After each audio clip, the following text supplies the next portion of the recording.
প্রথমে যদি আমরা ফোনটি আনবক্স করি তাহলে আমরা পেয়ে যাব স্মার্টফোন। সো স্মার্টফোনকে আমরা এক সাইডে রেখে ভিতরে কি আছে সেটা আমরা একটু দেখি।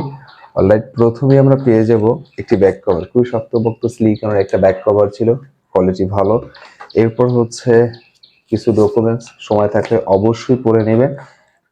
এবং 44 ওয়াটের একটা অ্যাডাপ্টার পাচ্ছি আমরা, হ্যাঁ, খুবই দ্রুত চার্জ হবে। এই প্রাইস পয়েন্টে এই অ্যাডাপ্টার এনাফ।